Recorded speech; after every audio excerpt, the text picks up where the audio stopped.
இவ்வளோ க்ரௌடில் அந்த ஃபால்ஸுக்கு போகணுமான்னு கேட்டால் ஏலகிரியில் என்ன இருக்குது? தயவு செஞ்சு ஒன்று சொல்கிறேன், அதை போய் பார்த்துட்டாச்சும் வந்துடுறேன்டா.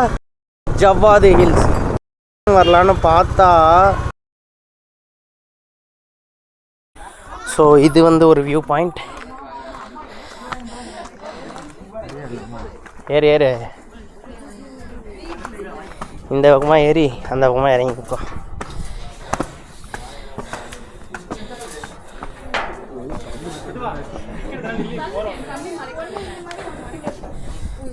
இது எப்படி தெரியுமா இருக்குது? ஒரு ரீல்ஸில் வரும் தெரியுமா? பார்த்தாச்சு. இல்லை பார்த்தாச்சு. போகலாம்.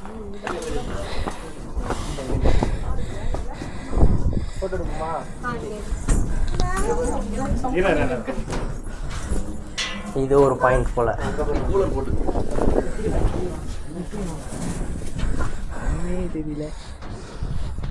பார்த்தீங்களா, நாங்கள் 50 ரூபா கொடுத்து வரதை உங்களுக்கு நான் வீடியோலேயே காமிச்சிட்டேன். 50 ருபீஸ்க்கு தான் ஃப்ரெண்ட்ஸ், பார்த்துங்க. ஓகேவா? இதுக்கு மேலேயும் 50 ரூபா கொடுத்து நீங்கள் வரணும்னு நினச்சிங்கன்னா வந்துக்கங்க. இன்னொரு வியூ பாயிண்ட் இருக்குது, அதையும் நான் உங்களுக்கு போயிட்டு காட்டுறேன். இது ஒரு வியூ பாயிண்ட்டு, இன்னொரு வியூ பாயிண்ட்டு, அதையும் போய் காட்டுறேன் நான். 50 ரூபாய்க்கு 2 வியூ பாயிண்ட்டும் ஒருத்தான்னு சொல்லிட்டு நீங்கள் பார்த்துட்டு அதுக்கப்புறம் இங்கே வரணுமா வேணாமான்னு சொல்லிட்டு நீங்கள் முடிவு பண்ணிக்கங்க. போகிற உள்ளெல்லாம் நான் சேர்லாம் போட்டு வச்சுருக்காங்க. அதை ஃபோட்டோஸ் எல்லாம் எடுத்துக்கலாம், கொஞ்சம் நல்லா தான் இருக்குது பார்க்குறதுக்கு. மற்றபடி நல்லா இருக்குது. ஒரு ஓகே தான். எப்படி சொல்கிறது, வீக் டேஸில் வந்து யாருமே இல்லாதப்போ வந்து சில் பண்ணி ரிலாக்ஸ் பண்ணி அந்த பீஸ்ஃபுல்னஸ் என்ஜாய் பண்ணுறதுக்கு வரலாம். பிரச்சனைனா இந்த 50 ரூபா வாங்குறது தான். அது எப்படி சொல்கிறது, அப்படியே அமைதியாக வந்து வண்டி நிறுத்திட்டு மேலே வந்து ஒரு ரவுண்ட் அடிச்சுட்டு அப்படியே கீழே போயிட்டு கொஞ்ச நேரம் உட்காந்துட்டு அந்த சீனரியை பார்த்துட்டு வியூவெல்லாம் பார்த்துட்டு போகிறதுக்கு நல்லாயிருக்கும். ஆனால் இந்த 50 ரூபா வாங்கின உடனே, நம்ம பே பண்ண உடனே அது ஒரு மாதிரி வேறு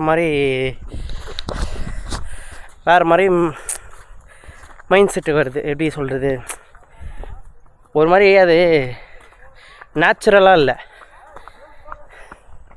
ஓடி வராமல் பாருங்கள் பி அஜய். ஸோ அது ஒரு மாதிரி நேச்சுரலாக இல்லாததுனால பெருசாக கனெக்ட் ஆக மாட்டேங்குது. ஏன் ஃபோன் அடிக்குது? இருங்க, ஃபோன் பேசிட்டு வரேன். இது செகண்ட் வியூ பாயிண்ட், அங்கே வந்து தேர்ட் வியூ பாயிண்ட் இருக்குது. தேர்ட் வியூ பாயிண்ட், இது செகண்ட் வியூ பாயிண்ட் போல். நல்லாயிருக்கு. சுற்றி நம்ம வந்த வழி, பக்கத்தில் இருக்க மலைலாம் தெரியுது. பள்ளத்தாக்கு நல்லா சூப்பராக தெரியுது. அழகாக தான் இருக்குது. ஸோ அவ்வளோதான் ஃப்ரெண்ட்ஸ், இதுதான் வந்து நிலா ஊர் வியூ பாயிண்ட். வரவங்க வந்து பார்த்துக்கங்க. நான் கொஞ்சம் நேரம் மீ டைம் ஸ்பெண்ட் பண்ண போகிறேன். ஸோ நான் உங்களுக்கு கீழே போய்ட்டு vlog கண்டினியூ பண்ணுறேன். Bye. Welcome back to the vlog friends. So இப்போ வந்து நம்ம பிரேக்ஃபாஸ்ட் முடிச்சிட்டோம். மணி வந்து கரெக்டாக 11:15 ஆகுது, 11:20 ஆகுது. பிரேக்ஃபாஸ்ட்டை முடிச்சுட்டு போட்டிங் வரலான்னு பார்த்தா ஒரு அங்கிள்கிட்ட கேட்டோம், போட்டிங் என்ன ரேட் அங்கிள் அப்படின்னு சொல்லி. ஏன்னா இது என்ட்ரன்ஸ் டிக்கெட் மட்டும் 20 ருபீஸ். என்ட்ரன்ஸ் டிக்கெட்டே 20 ருபீஸா? என்னடா நான் ஆஃப் ஹேண்டில் இருக்கேன்னு கேட்காதீங்க, ஹூடியை கழட்டி வச்சிட்டேன். Entrance ticket 20 rupees. அதுக்கப்புறம் உள்ளே வந்து போட்டிங்க்கு தனியாக பேமெண்ட்டான். போட்டிங் போகணுன்னா ஒரு 2-3 ஹவர்ஸ் ஆகிடுமா. அதனால் நம்ம பார்க்காத போட்டிங் கிடையாது. நம்ம சென்னையில் முட்டுக்காட்லேயே வந்து போட்டிங் போய்க்கலாம். அதனால் இங்கே போட்டிங் போகிற ஐடியா இல்லை. ஸோ இப்போ நம்ம என்ன பண்ண போகிறோன்னா, அடுத்து போய் சாக்லேட்ஸ் வாங்க போகிறோம். சாக்லேட்ஸ் வாங்கிட்டு டீ தூள் பாக்கெட் எதனா இருக்குதான்னு பார்த்துட்டு ஷாப்பிங் கொஞ்சம் அப்படியே எக்ஸ்ப்ளோர் பண்ணிவிட்டு அதுக்கப்புறம் இங்கேருந்து கிளம்பி போகிறோம். அவ்வளோதான். ஸோ இப்போ நம்ம எங்கே போய்கிட்டு இருக்கோம் அப்படின்னு பார்த்தீங்கன்னா, ஏலகிரியிலேருந்து கிளம்பிட்டோம். ஆக்சுவலி மணி வந்து கரெக்டாக 12 ஆகுது. நம்ம லேக்கில் போட்டிங்கும் போல், போட்டிங்க்கு அப்படியே ஆப்போசிட்டில் நேச்சர் பார்க்குன்னு ஒன்று இருக்குது. ஸோ அதுவும் நல்லா தான் இருக்கும், எல்லாமே நல்லா தான் ஃப்ரெண்ட்ஸ் இருக்கும். ஏலகிரியில் என்ன இருக்குது அப்படின்னு சுற்றி பார்க்குறது தான் வந்தோம்.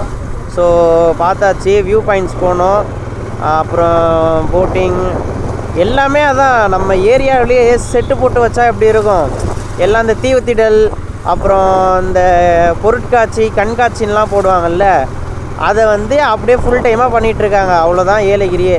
அப்புறம் ஹில் ஸ்டேஷன் நல்லா சில்லுன்னு இருக்குது, வைப்ரண்ட்டாக. ஏர்லி மார்னிங்ஸ்லாம் நல்லா இருக்குது. இப்போ மதியானம் 12ஆகுது. வெயில் அடிக்கிற இடத்துல வெயில் ஃபீல் ஆகுது, ஆனால் நிழலில் வந்தோன்னா சில்லுன்னு இருக்குது. கிளைமேட் ஓகே, நிஜமாலே நல்லா தான் இருக்குது ஏலகிரியில். வேறு ஒன்றும் கிடையாது ஏலகிரியில் சுற்றி பார்க்குறதுக்கு. ஃபேமிலியோட கொஞ்சம் காசை கையில் நல்லா எடுத்துகிட்டு வந்தோன்னா ஏலகிரி நல்லா என்ஜாய் பண்ண முடியும் 2 days கூட. அந்த மாதிரி நிறைய இருக்குது பார்க்குறதுக்கு. மற்றபடி ஒரு டிரைவ் போயிட்டு வரணும், ஹில் ஸ்டேஷன் மாதிரி போயிட்டு வரணும் சென்னையிலேருந்து அப்படின்னா ஏலகிரி 1 dayல அழகாக முடிச்சிடலாம். நாங்கள் பாருங்கள் ½ dayல முடிச்சிட்டோன்னு சொல்ல முடியாது. ஒரே ஒரு வியூ பாயிண்ட் மட்டும் போனோம். நெக்ஸ்ட்டு நம்ம எங்கே போகிறோம் அப்படின்னு கேட்டிங்கன்னா ஜவ்வாது ஹில்ஸ். ஸோ சென்னை ரிட்டர்ன் ஆகிறோம். சென்னைக்கு வந்து ஜவ்வாது ஹில்ஸ் வழியாக போய் போலூர் போய் அந்த ரூட் எடுத்து சென்னை போக போகிறோம். நம்ம போகிற வழியில் ஜவ்வாது ஹில்ஸில் வந்து ஒரு ஃபால்ஸும் அப்புறம் ஏஷியாஸ் பிக்கஸ்ட் அப்சர்வேட்டரி ஒன்று இருக்குது. ஸோ இந்த 2த்தையும் நம்ம பார்க்க போகிறோம். காலையில் வரும்போது காலியாக இருந்துச்சு ஃப்ரெண்ட்ஸ். இப்போ எவ்வளோ வண்டி போகுது பாருங்களேன், அப்படியே ஏறிக்கிட்டே இருக்குது இறங்கிக்கிட்டே இருக்குது. ஏன்னா இன்றைக்கி காணும் பொங்கல். நானும் அஜயும் அதை மறந்துட்டோம். நாங்கள் என்ன நினச்சோம், மறந்துட்டோம் மீன்ஸ் டக்குன்னு அது ஸ்ட்ரைக் ஆகலை. ஒரு ரெகுலர் சாட்டர்டே சண்டே. ஏன்னா நார்மலாகவே வீக்கெண்ட்ஸில் வந்து கொஞ்சம் க்ரௌட் அதிகமாக தான் இருக்கும் நார்மல் டைம்ஸை விட. இப்போ இன்றைக்கி வேறு காணும் பொங்கலில் அதான், அதனால் நல்ல க்ரௌடு மூவிங் ஆகிடுச்சு. இங்கே நின்று தானே ஃபோட்டோலாம் எடுத்தோம் நம்ம. பாருங்கள் ஜாலியாக இருந்துச்சு காலையில். ஆனால் இப்போ ஃபுல் டிராஃபிக்காக இருக்குது. ஏய் வாயை வச்சுட்டு கம்னுடுறா, வாட்டர் ஃபால்ஸ் போக முடியாது அப்படி இப்படின்ட்டு இருக்கிறான். ஓகே ஃப்ரெண்ட்ஸ், நான் ஏலகிரி கீழே இறங்கிட்டு உங்களுக்கு நான் vlog அப்டேட் பண்ணுறேன். ஃப்ரெண்ட்ஸ் நம்ம அப்சர்வேட்டரி கிட்ட வந்துட்டோம். எங்களுக்கு தெரிஞ்சிச்சு அது ஒன்று இருக்குது, அப்புறம் இதோ ஒன்று இருக்குது. கேமராவில் தெரியுதா தெரியல, பார்க்குறீங்க சூப்பராக இருக்கே. ஏய் நெய்ப்பழம் பறிக்கிறாங்கன்னு நினைக்கிறேன்.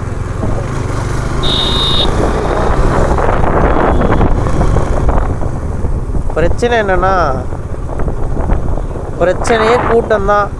ஐயோ அப்சர்வேட்டரிக்கு நம்ம மட்டும் வரலான்னு. என்னடா ஆல்ரெடி லைனில் வெயிட் பண்ணுறாங்க போல். எதுக்கு இவங்களாம் வெயிட் பண்ணுறாங்க? ஓ மை காட்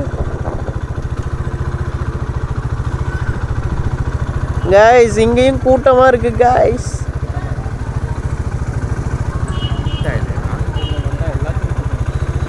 நாங்கள் காணும் உங்களுக்கு பிளான் பண்ணது தான் தப்பாக போச்சு.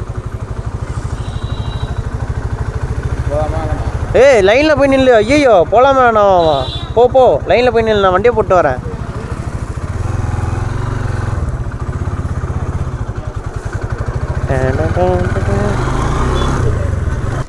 நான் வந்து பார்க்கிங்கு டிக்கெட்லாம் எடுத்துகிட்டு வந்துட்டேன். ஆனால் லைனில் நிற்க சொன்னவன் வந்து இப்போ கேமராவை பிடிச்சிட்ருக்கான். எதுக்கு தெரியுமா? 7 மணிக்கு தான் வந்து அப்சர்வேட்டரி பார்க்க விடுவாங்களாம். இப்போ எக்ஸ்ப்ளனேஷன் மட்டும் தான் கொடுப்பாங்களா டிக்கெட் எடுத்துகிட்டு.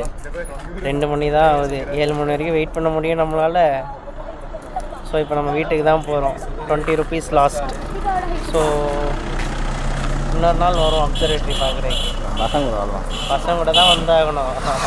ஏன்னா இன்னும் ஒரு இடத்தையும் ஒழுங்காக சுற்றி பார்க்கல நம்ம. போயிடலாம். இன்னும் வாட்டர் ஃபால்ஸ் மட்டும்தான் ஒரே லொக்கேஷன் இருக்குது. அங்கேயும் க்ரௌட் புல்லிங்காக இருந்துச்சுன்னு வச்சுக்கிங்களேன். காலம் பொங்கல் அப்சர்வேட்டரிக்கே இவ்வளோ கூட்டம். வானத்தை பார்க்குறக்கே வந்து எவ்வளோ கூட்டம் வந்திருக்கு தெரியுமா? வாட்டர் ஃபால்ஸ் இங்கேருந்து இன்னும் 10 கிலோமீட்டர் தான். கூட்டம் பயங்கரமாக இருக்கும்ல. பார்ப்போம். இல்லைன்னா சும்மா 1500 பெட்ரோலை போட்டு ரவுண்ட் அடித்தோம், நம்மளும் காணும் பொங்கலை என்ஜாய் பண்ணோம்னு சொல்லிட்டு இருக்கட்டும். தயவு செஞ்சு ஒன்று சொல்கிறேன், காணும் பொங்கலுக்கும் வீக்கெண்ட்ஸுக்கும் தயவு செஞ்சு பிளான் பண்ணால் இங்கே பாருங்க கூட்டத்தை. ஐயோ கடவுளே,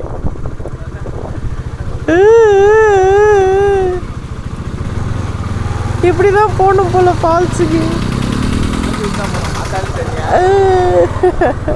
நான் வீட்டில் போய் சுடு தண்ணியே போட்டு குளிச்சுக்கிறேன். எனக்கு வேணாம் எதுவும்.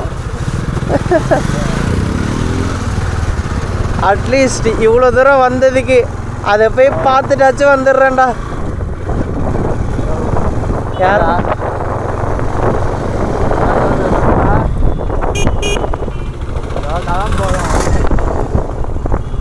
சொல்லு, நாங்கள் டீ குடிக்கிற டைமுக்கே வீட்டுக்கு வந்துடுவோம். டீ போட்டு வைக்க சொல்லு நம்மளுக்கு.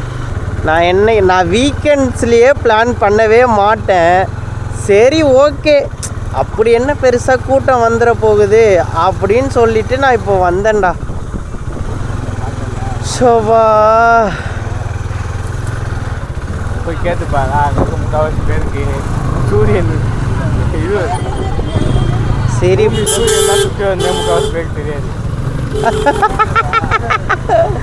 அஜய் என்ன சொல்கிறான்னா, அப்சர்வேட்டரில் நிற்கிற பாதி பேருக்கு பூமி தான் சூரியனை சுற்றி வருது அப்படிங்கிறதே தெரியாதுங்கிறான். இன்னொன்று, பூமி தன்னைத்தானே சுற்றிக்கும் அப்படிங்கிறது இன்னும் முக்கால்வாசி பேருக்கு தெரியாது. இப்படியே சங்கீத ஸ்வரங்கள் ஏழே கணக்கா அப்படின்னு லைன்லேயே நிற்க வேண்டியதான் நம்ம. பார்த்துக்கலாம். நான் உங்களுக்கு ஃபால்ஸுக்கு போகிறோமா இல்லையாங்கிறத கொஞ்சம் கழித்து விலாகை கண்டினியூ பண்ணி காட்டுறேன். Welcome back to the vlog friends. பார்த்தீங்களா டிராஃபிக்கை? இதுதான் என்ட்ரன்ஸ் கேட்டு. இங்கேருந்து ஒரு 900 மீட்டர்ஸ் உள்ளே நடக்கணும். இதில் வேறு ஒரு ஆளுக்கு 30 ருபீஸு, பைக் உள்ளே கொண்டு போனோன்னா அதுக்கு தனியாக 10 ருபீஸு. எங்கள் 2 பேருக்கும் சேர்த்து இதுவே 70 ரூபா வந்துடும்.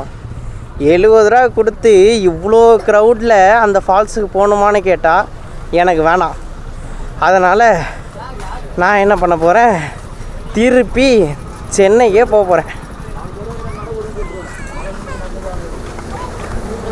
பார்த்தீங்களா பைக் எவ்வளோ மாதம் அங்கேயே நிப்பாட்டி விட்டேன்ட்டு. நானும் சரி பைக்கு இங்கே எல்லோரும் பார்க்கிங் போடுறாங்களேன்னு சொல்லிட்டு இங்கே வண்டியை விட்டுட்டு வந்தா. போ நீ போ. வண்டியை இங்கேயே விட்டுட்டு வந்தா இந்த காரே இங்கே தான் நிற்கிது. பார்த்தா அங்கே இன்னும் அவ்வளோ தூரம் போக வேண்டியது இருக்குது. அதனால் நம்ம வீட்டுக்கே போகலாம்.